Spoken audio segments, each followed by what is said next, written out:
أعوذ بالله من الشيطان الرجيم. بسم الله الرحمن الرحيم. وما أبرئ نفسي إن النفس لأمارة بالسوء إلا ما رحم ربي إن ربي غفور رحيم. وقال الملك ائتوني به أستخلص لنفسي فلما كلمه قال إنك اليوم لدينا لمكين أمين. قال إنك اليوم لدينا مكين أمين. قال اجعلني على خزائن الأرض إني حفيظ عليم. وكذلك مكنا ليوسف في الأرض يتبوأ منها حيث يشاء نصيب برحمتنا من نشاء ولا نضيع أجر المحسنين. ولأجر الآخرة خير للذين آمنوا وكانوا يتقون. وجاء إخوة يوسف فدخلوا عليه فعرفهم وهم له منكرون. ولما جهزهم بجهازهم قال ائتوني بأخ لكم من أبيكم ألا ترون أني أوفي الكيل وأنا خير المنزلين.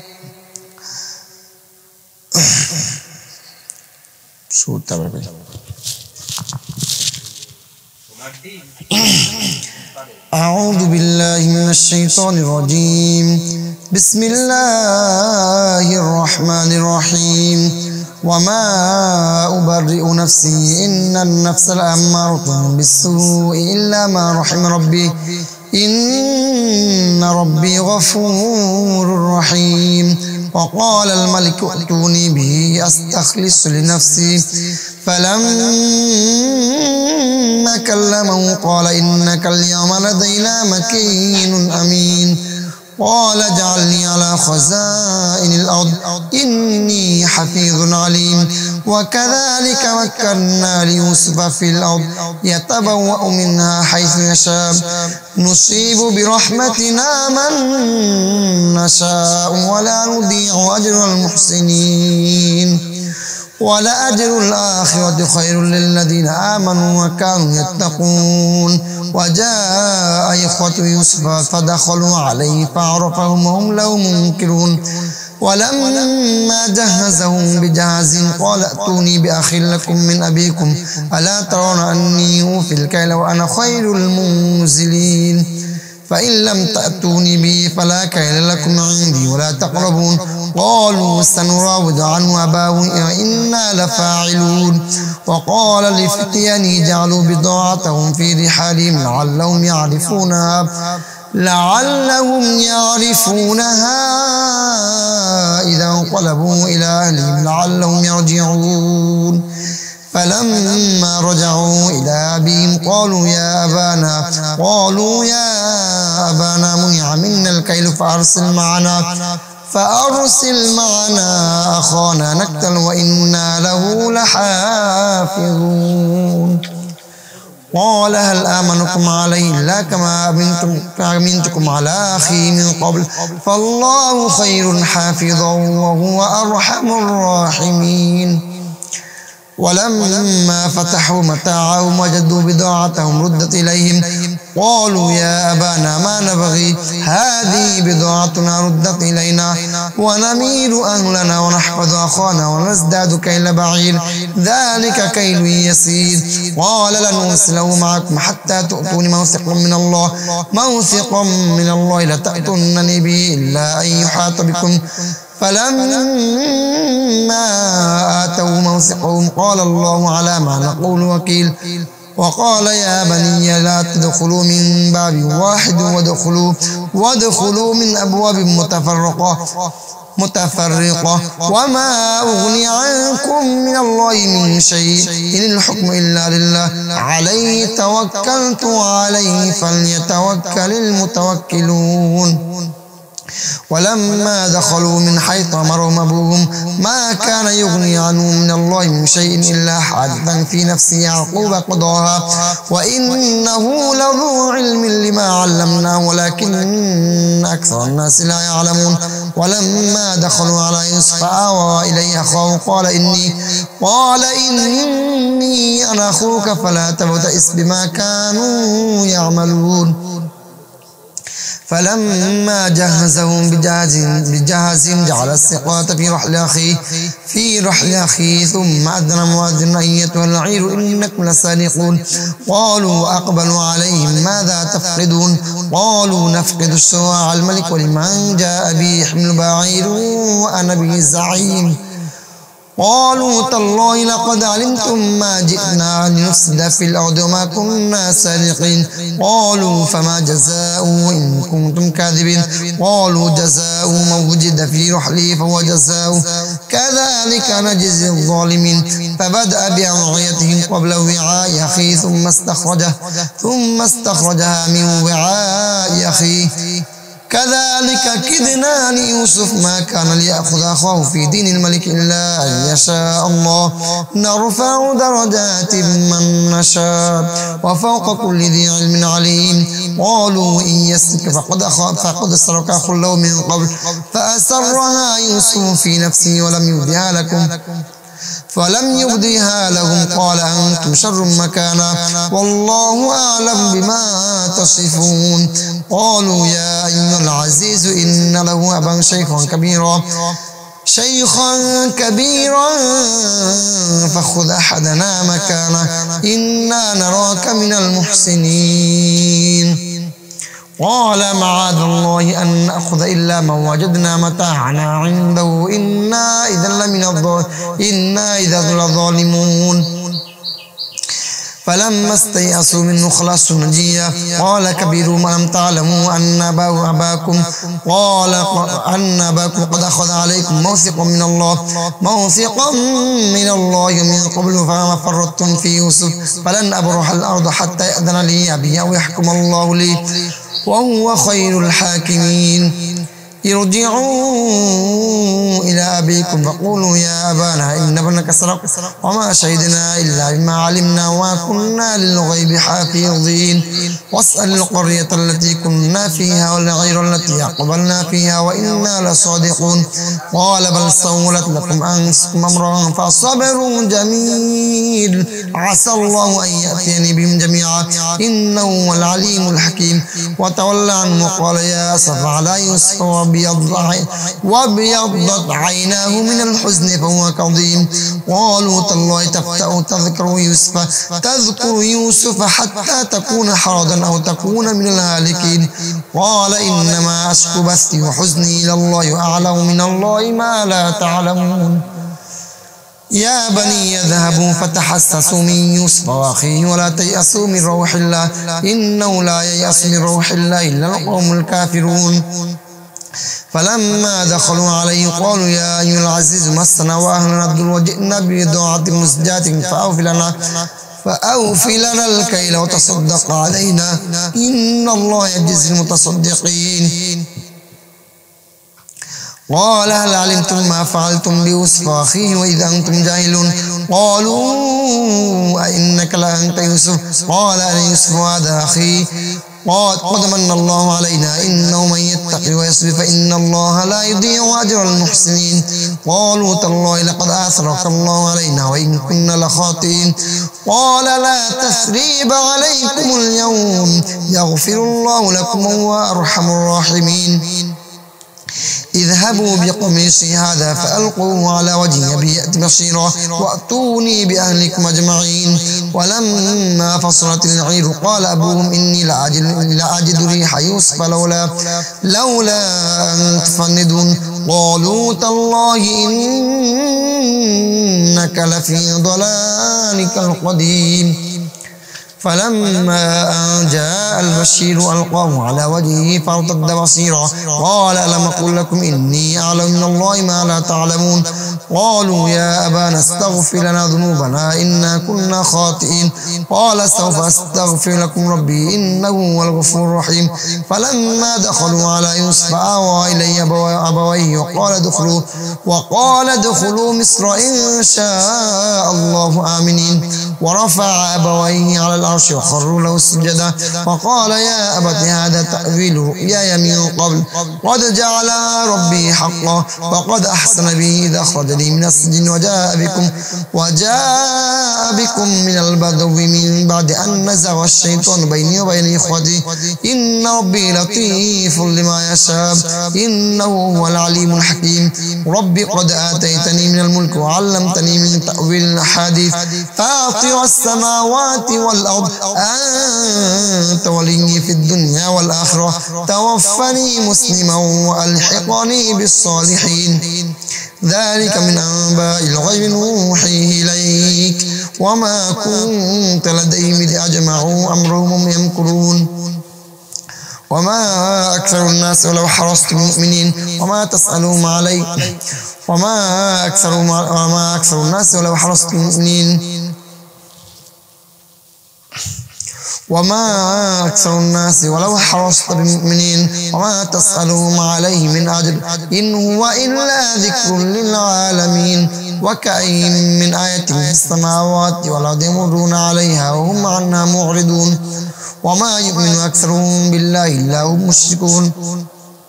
أفأمنوا أن تأتيهم غاشية من عذاب الله أو تأتيهم الساعة بغتة وهم لا يشعرون قل هذه سبيلي أدعو إلى الله على بصيرة أنا ومن اتبعني وسبحان الله وما أنا من المشركين وما أرسلناك من قبلك إلا رجالا نوحي إليهم من أهل القرى أفلم يسيروا في الأرض فينظروا كيف كان عاقبة الذين من قبلهم ولدار الآخرة خير للذين اتقوا أفلا تعقلون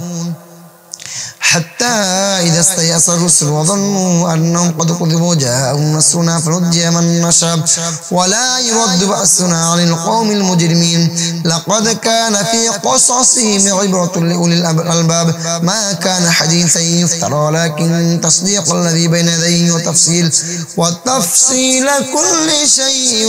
وهدى ورحمة لقوم يؤمنون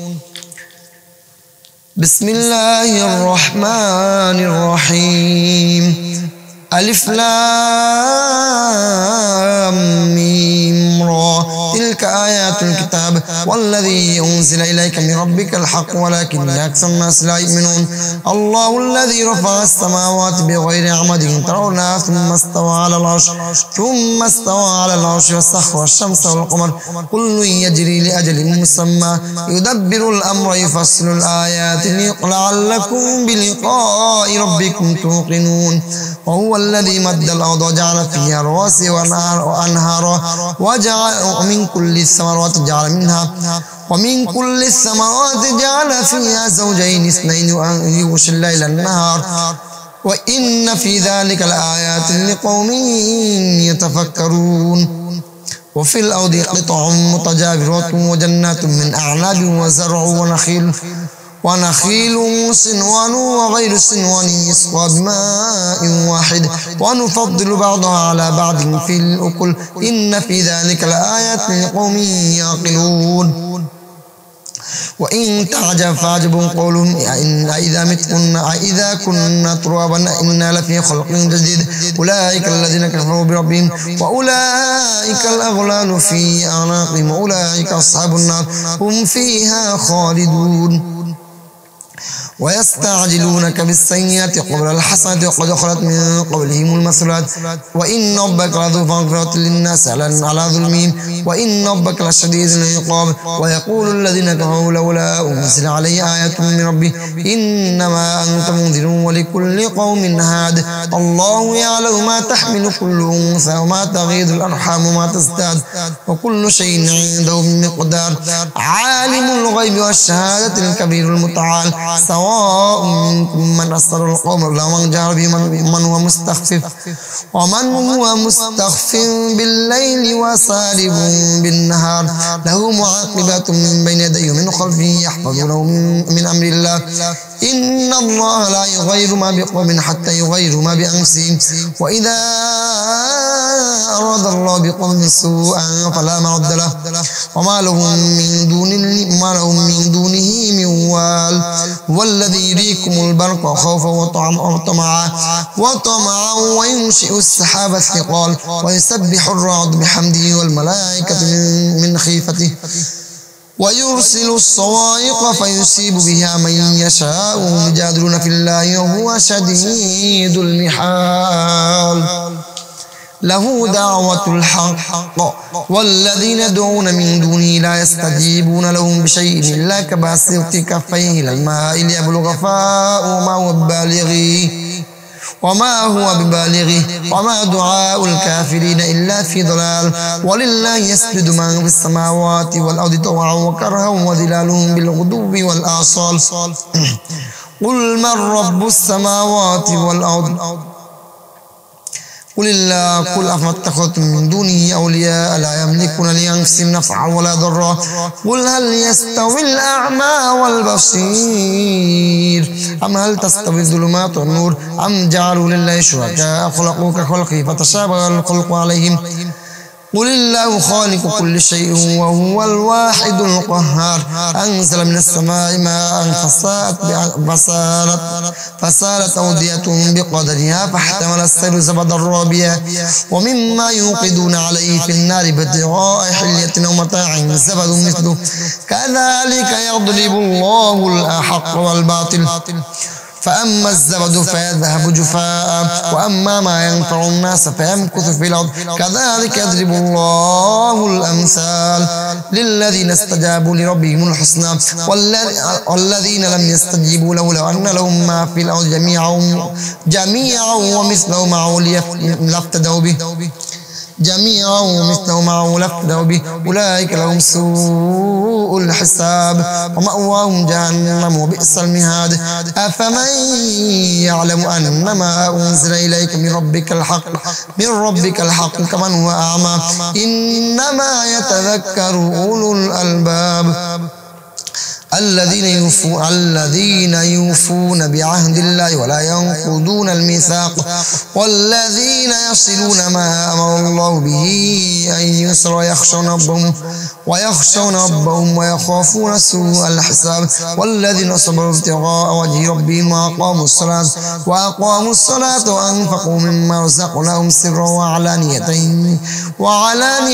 ويدرؤون بالحسنة السيئة أولئك لهم عقبى الدار جنات عدن يدخلونها ومن صلح من آبائهم وأزواجهم وذريتهم والملائكة يدخلون عليهم من كل باب سلام عليكم بما صبرتم فنعم عقبى الدار والذين ينقضون عهد الله من بعد ميثاقه ويقطعون ما أمر الله به أن يوصل ويفسدون في الأرض أولئك لهم اللعنة ولهم سوء الدار الله يبسط الرزق لمن يشاء ويقدر وفرحوا بالحياة الدنيا وما الحياة الدنيا في الآخرة إلا متاع ويقول الذين كفروا لولا أنزل عليه آية من ربه قل إن الله يضل من يشاء ويهدي إليه من أناب الذين آمنوا وتطمئن قلوبهم بذكر الله ألا بذكر الله تطمئن القلوب الذين آمنوا وعملوا الصالحات طوبى لهم وحسن مآب كذلك أرسلناك في أمة قد خلت من قبلها أمم لتتلو عليهم الذي أوحينا إليك وهم يكفرون بالرحمن قل وربي لا إله إلا هو عليه توكلت وإليه متاب ولو أن قرآنا سيرت به الجبال وقطعت به الأرض كلها بالموتى بل لله الأمر جميعا أفلم ييأس الذين آمنوا أن لو يشاء الله لهدى الناس جميعا ولا يزال الذين كفروا تصيبهم ما صنعوا قرية أو تحل قريبا من دارهم حتى يأتي وعد الله إن الله لا يخلف الميعاد ولقد استهزئ برسل من قبلك فأمليت للذين كفروا ثم أخذتهم فكيف كان عقاب أفمن هو قائم على كل نفس ما كسبت وجعلوا لله شركاء قل سموهم أن تنبئونه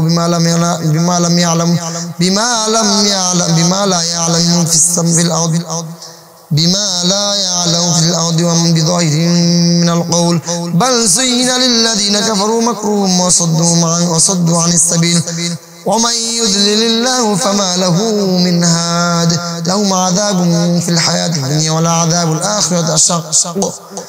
وما لهم من الله من واق مثل الجنة التي وعد المتقون تجري من تحت الأنهار كلها دائم وظلها تلك عقبى الذين اتقوا وعقبى الكافرين النار والذين آتيناهم الكتاب يفرحون بما أنزل إليك من الأحزاب من ينكر بعضه قل إنما أمرت أن أعبد الله ولا أشرك به إليه أدعو وإليه مآب وكذلك أنزلناه حكما عربيا ولئن اتبعت أهواءهم بعد ما جاءك من العلم ما لك من الله من ولي ولا واق ولقد أرسلنا رسلا من قبلك وجعلنا لهم أزواجا وذرية وما كان لرسول أن يأتي بآية إلا بإذن الله لكل أجل كتاب يمحو الله ما يشاء ويثبت عنده أم الكتاب يمحو الله ما يشاء ويثبت وعنده أم الكتاب وإما نرينك بعض الذين نعدهم أو نتوفينك فإنما عليك البلاغ وعلينا الحساب أولم يروا أنا نأتي الأرض ننقصها من أطرافها والله يحكم لا معقب لحكمه وهو سريع الحساب وقد مكر الذين من قبلهم فلله المكر جميعا يعلم ما تكسب كل نفس وسيعلم الكفار لمن عقب الدار ويقول الذين كفروا لست مرسلا قل كفى بالله شهيدا بيني وبينكم ومن عنده علم الكتاب بسم الله الرحمن الرحيم ألف لام را كتاب أنزلناه إليك لتخرج الناس من الظلمات إلى النور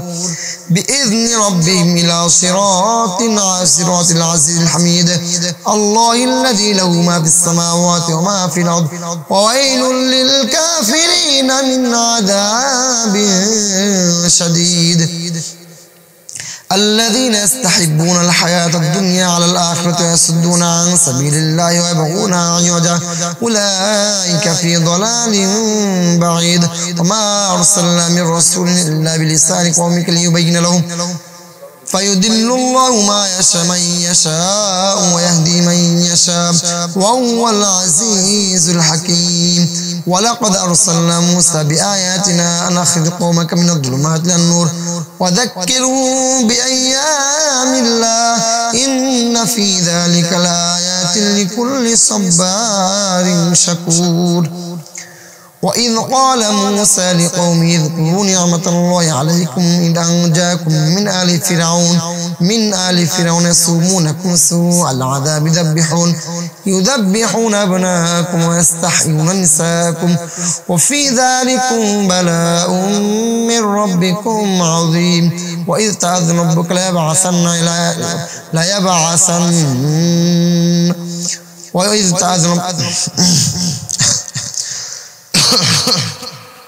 وإذ تأذن ربكم لئن شكرتم لأزيدنكم ولئن كفرتم إن عذابي لشديد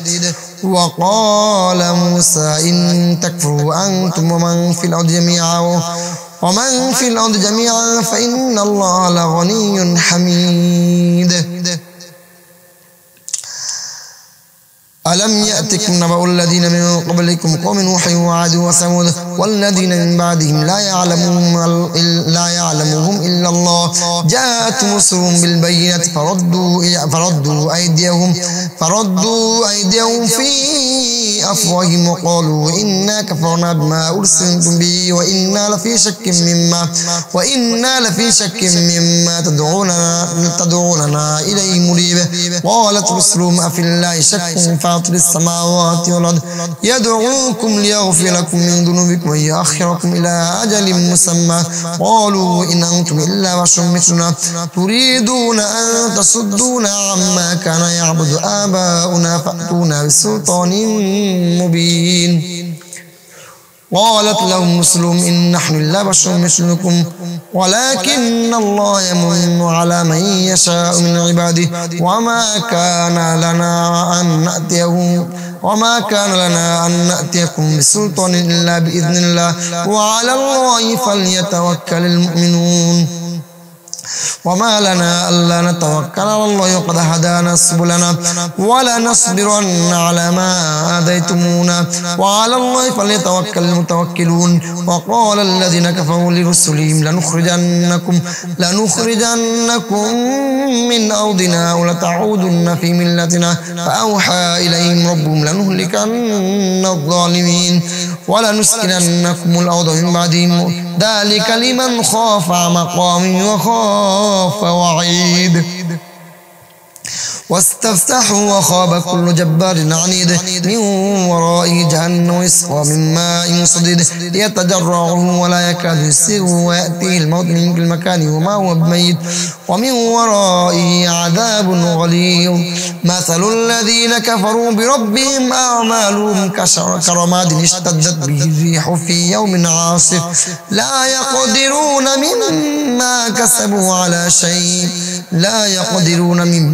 كسبوا على شيء ذلك هو الضلال البعيد. ألم تر أن الله خلق السماوات والأرض بالحق إن يشأ يذهبكم ويأتي بخلق جديد وما ذلك على الله بعزيز.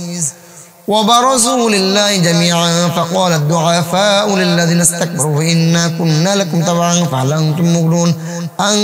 مغنون عنا من عذاب الله من شيء قالوا لو هدانا الله لهديناكم سواء علينا أجزعنا أم صبرنا ما لنا من محيص. وقال الشيطان لما قضي الأمر إن الله وعدكم وعد الحق ووعدتكم فأخلفتكم وما كان لي عليكم من سلطان إلا أن دعوتكم فاستجبتم لي فلا تلوموني ولوموا أنفسكم ما أنا بمسخكم وما أنتم بمسخي إني كفرت ما أشركتموني من قبل إن الظالمين لهم عذاب أليم.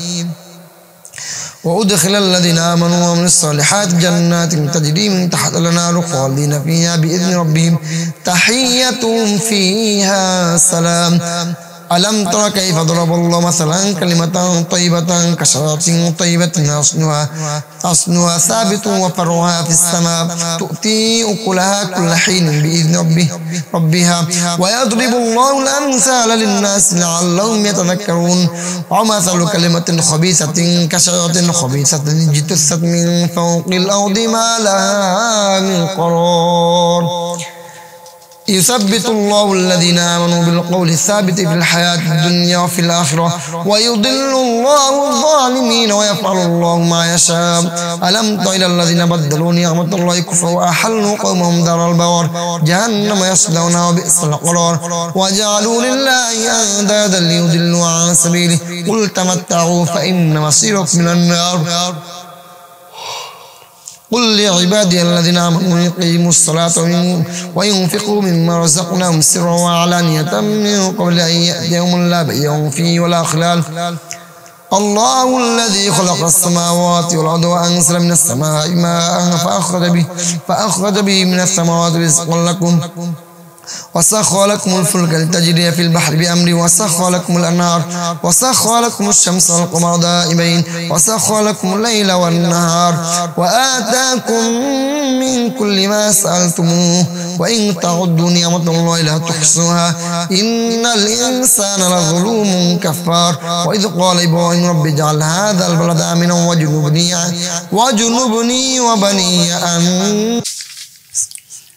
وإذ قال إبراهيم رب اجعل هذا البلد آمنا وجنبني وبني أن نعبد الأصنام رب إنهن أضللن كثيرا من الناس فمن تبعني فإنه مني ومن عصاني فإنك غفور رحيم ربنا إني أسكنت من ذريتي بواد غير ذي زرع عند بيتك المحرم ربنا ليقيموا الصلاة فاجعل أفئدة من الناس تهوي إليهم وارزقهم من الثمرات لعلهم يشكرون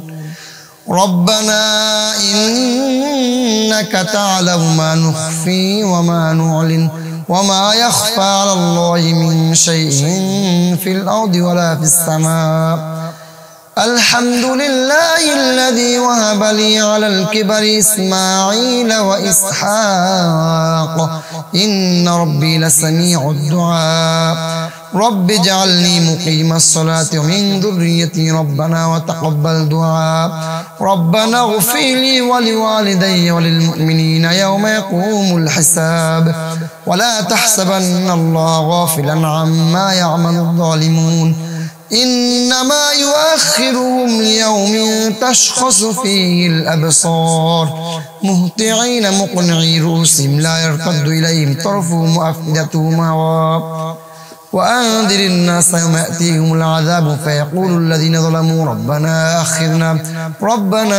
أخرنا إلى أجل قريب نجب دعوتك ونتبع الرسل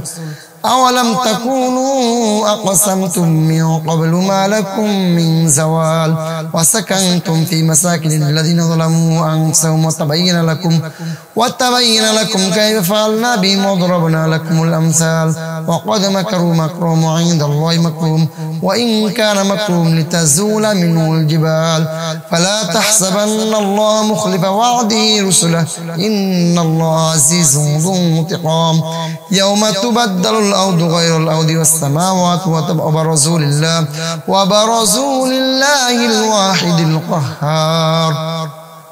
وترى المجرمين يومئذ مقرنين في الأصفاد سرابيلهم من قطران وتغشى وجوههم النار ليجزي الله كل نفس ما كسبت إن الله سريع الحساب هذا بلاغ للناس ولينذروا به وليعلموا أنما هو إله واحد وليذكر أولو الألباب بسم الله الرحمن الرحيم ألف لام را تلك آيات الكتاب وقرآن مبين